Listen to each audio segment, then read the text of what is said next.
Bonjour sur Urbamo. Nous voici à nouveau ensemble sur le dossier numéro 20, comparatif des solutions, mais cette fois-ci sur une version allégée, 5 minutes chrono, qui reprend l'essentiel du dossier de détail dont nous avions déjà discuté.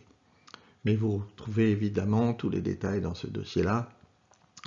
Et en annexe du présent dossier, il y a également un petit condensé de ces argumentaires de détail pour les différentes solutions. Petit rappel de ces solutions justement que nous avons regroupées là aussi pour simplifier la présentation. Nous avons regroupé les deux versions V1 puisque les deux versions V1 de l'EMS et d'Urbamo étaient quasiment sur le même tracé. Donc ça forme une seule solution V1. Nous avons la même approche pour les deux solutions V2 d'Urbamo et la solution V2 d'EMS, regroupées en une seule solution V2. Les deux solutions V3 étaient déjà regroupées de toute manière. Et il nous reste la solution V4, donc la solution 100% bus, qui est toujours présente. Donc nous avons quatre solutions, la V1, la V2, la V3 et la V4. Et voici donc tout de suite notre tableau comparatif synthétique qui reprend les critères que nous avions déjà utilisés pour la version détail. Cette liste de critères a légèrement augmenté pour tenir compte de certains critères supplémentaires qui sont apparus entre-temps. Ces critères sont toujours regroupés en familles qui sont désignés par ces couleurs que vous retrouvez donc ici et les familles sont indiquées à ce niveau-là. Au niveau appréciation, bon, c'est une appréciation un peu plus, j'allais dire grossière, mais quand même intéressante sur quatre critères. Un rectangle vert, une appréciation très bonne. Un rectangle jaune bon, un rectangle orange, une appréciation moyenne, un rectangle rouge, une appréciation médiocre, voire mauvaise. Donc nous allons parcourir rapidement ce tableau en mettant en lumière juste les points essentiels pour expliquer certaines appréciations qui ont été faites. Donc première famille utilisation, donc qui concerne les dessertes, l'égalité des territoires, les rapprochements des quartiers, etc. Où la solution V2 est favorisée, bien entendu, puisqu'elle propose une desserte beaucoup plus élargie, elle rapproche les quartiers et elle présente une accessibilité aux arrêts quand même intéressante puisqu'ils sont bien disséminés sur l'ensemble du territoire de Schiltigheim. Nous prenons tout de suite la deuxième famille qui concerne les performances. Donc la première ligne qui sont plutôt axées sur la capacité qu'on va mettre en place dans les différentes solutions. Et là, la solution V2 est très particulière puisqu'elle permet de résoudre le problème sur l'axe du Général de Gaulle au centre et sur l'axe bissulaire en même temps, puisqu'elle va alléger le travail de la ligne 6, elle va alléger le travail de la ligne 3, et elle va prendre en compte la masse d'habitants à mobiliser au centre de Schiltigheim. Donc on équilibre vraiment l'effort, alors que les autres solutions se concentrent sur un axe. Par exemple, la solution V1, on est sur l'axe Général de Gaulle avec un tram, mais sur l'axe bissulaire, on va rester très probablement sur la solution bus qui va être en limite de capacité dans quelques années très rapidement. Donc les premiers critères sont à l'avantage de la solution V2. La vitesse commerciale, par contre, effectivement, V2 est désavantagée puisqu'on a un certain nombre de courbes. Et par contre, au niveau du gain de temps, nous avons mis en avant quand même la solution V2 parce qu'elle apporte des gains de temps non négligeables pour toute la partie centre de Schiltigheim et pour la partie est, voire pour la partie est de l'ouest de Schiltigheim, alors que la solution V1, V3 apporte des solutions sur l'axe traité, mais sur le reste de Schiltigheim, il n'y a aucun avantage de temps à comptabiliser. Pour tous les aspects qualité de service, donc fréquence, ponctualité, confort, etc., agrément, on priorisait les solutions bus, les solutions tram par rapport aux solutions bus. Notamment pour l'aspect de pouvoir emmener un vélo dans un tram, ce qui n'est pas possible dans un bus. Sur l'aspect équilibrage et fluidité du trafic routier, nous avons également favorisé les solutions tram parce que si celles-ci sont bien organisées, il restera la place nécessaire pour gérer le flux voiture qui est à gérer.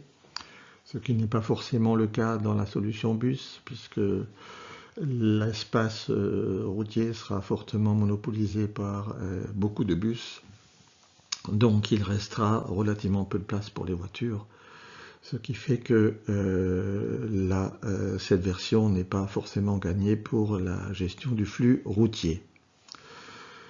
Nous abordons ensuite la partie conception des circuits, notamment le maillage, les aspects sites propres, et l'aspect interconnexion entre les trams-bus et le tram et le train. Et pour l'ensemble de ces critères, la solution V2 apparaît encore comme une solution intéressante puisque, notamment en ce qui concerne le train, elle est la seule à desservir la gare correctement, j'allais dire. Puisque la solution bus peut le faire aussi avec l'organisation des bus. Donc nous retrouvons là aussi la solution V2 mieux classée que les autres solutions du tableau. Nous arrivons ensuite à un certain nombre de critères un peu différentes dans la mesure où on parle de requalification de zones, d'aménagement végétalisable, etc. Où on peut là aussi retrouver un avantage sur V2. Notamment V2 est la seule solution qui propose une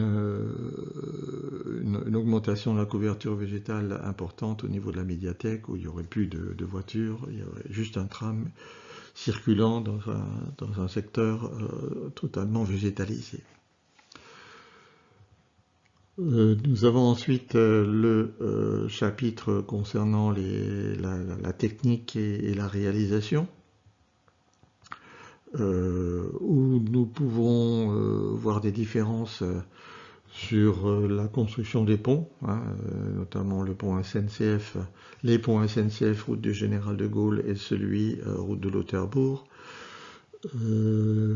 notamment l'impact en fonction durant le chantier. Évidemment, le pont route Général de Gaulle amènera une complication importante pendant plusieurs semaines, puisque le tablier, s'il est investi, va générer des complications de circulation, si éventuellement on peut laisser une circulation sur ce pont pendant les travaux, alors que le pont Lauterbourg peut être mis en place de façon en temps masqué, donc sans aucune interaction sur la circulation de Lauterbourg.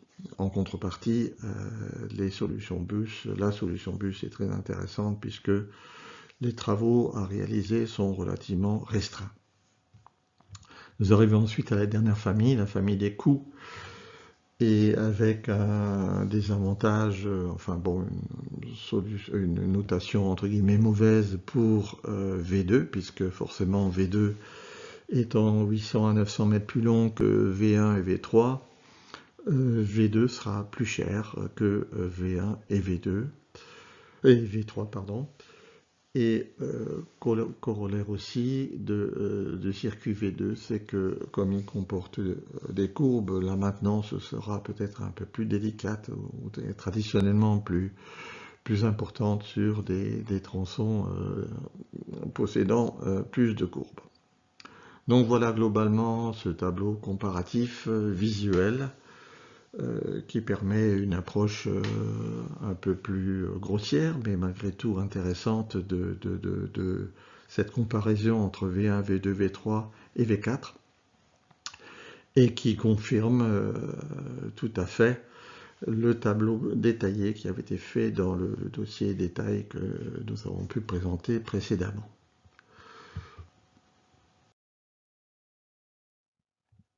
Je voudrais juste revenir sur les différences EMS et Urbamo pour les versions V1 et les versions V2 que nous avons regroupées.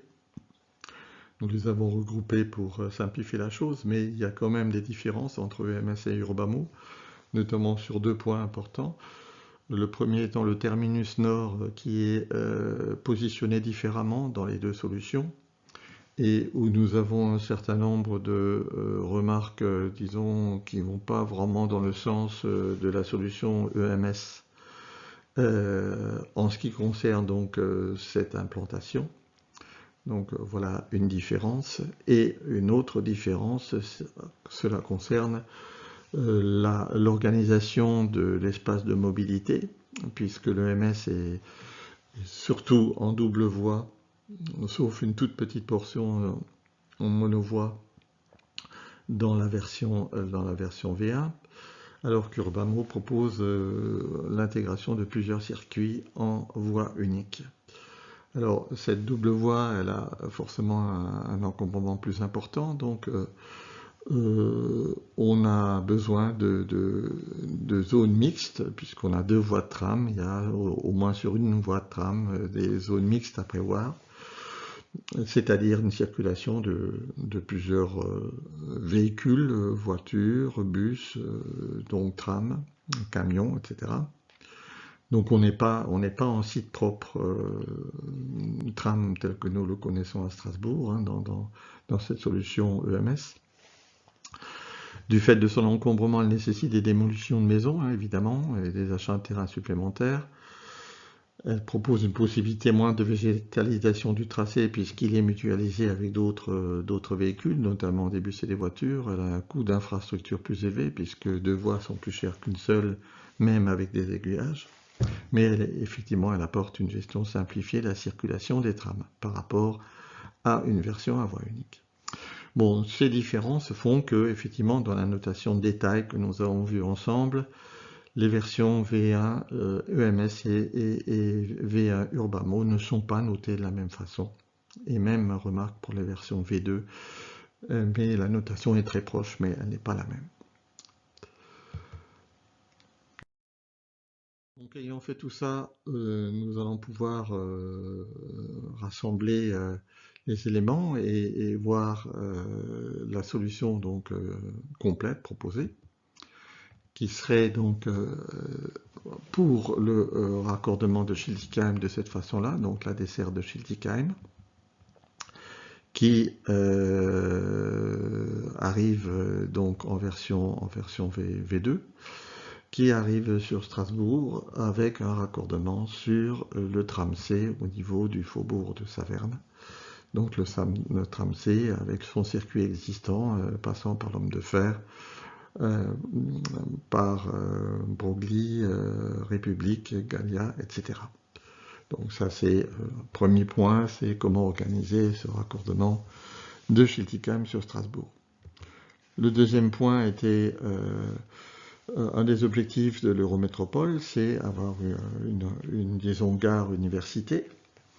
Donc cette liaison gare-université serait constituée du départ à la gare évidemment, d'un tronçon déjà existant, du tronçon de bouclage, de l'infrastructure bouclage qui est prévue, donc la nouvelle infrastructure bouclage, qui nous amène donc dans ce cas-là à Place de la République, où il y a un raccordement sur la ligne E. Donc la ligne E allant vers les universités et vers le campus d'Illkirch. Donc là, nous avons vraiment cet objectif atteint.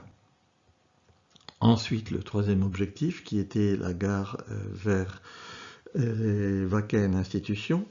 Donc là, c'est pareil, nous partons de la gare, un tronçon déjà existant, Nous prenons l'infrastructure nouvelle qui a été mise en place et ici nous avons le raccordement sur l'ancienne ligne E qui nous ramène à gare vers le Wacken et vers les institutions. Donc voilà également le troisième objectif qui est réalisé.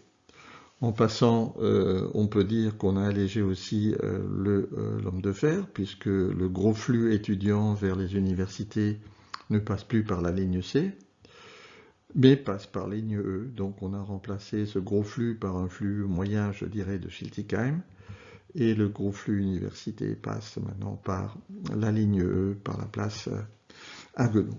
Donc voilà un peu l'ensemble des objectifs qui étaient posés, qui sont résolus, avec les arrêts qui existaient déjà et les nouveaux arrêts. Donc nous arrivons à la vue d'ensemble avec le tracé dont nous venons de discuter et avec le tracé Schiltigheim, donc V2 Urbamo. Donc au nord, l'extensibilité possible, le tracé V2 Urbamo pour Schiltigheim, l'arrivée sur la place Haguenau, donc depuis l'est ou vers l'ouest, encore un petit détail à voir, et le raccordement sur la ligne C de Strasbourg.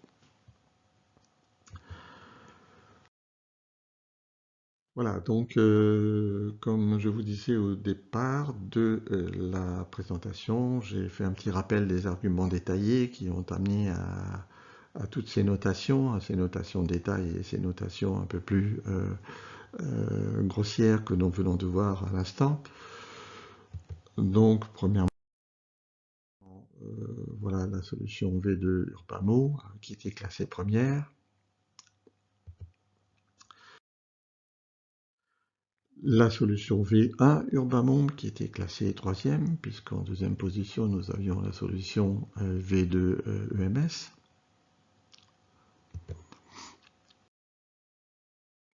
Les solutions V3, donc Urbamo et EMS, qui étaient en cinquième position.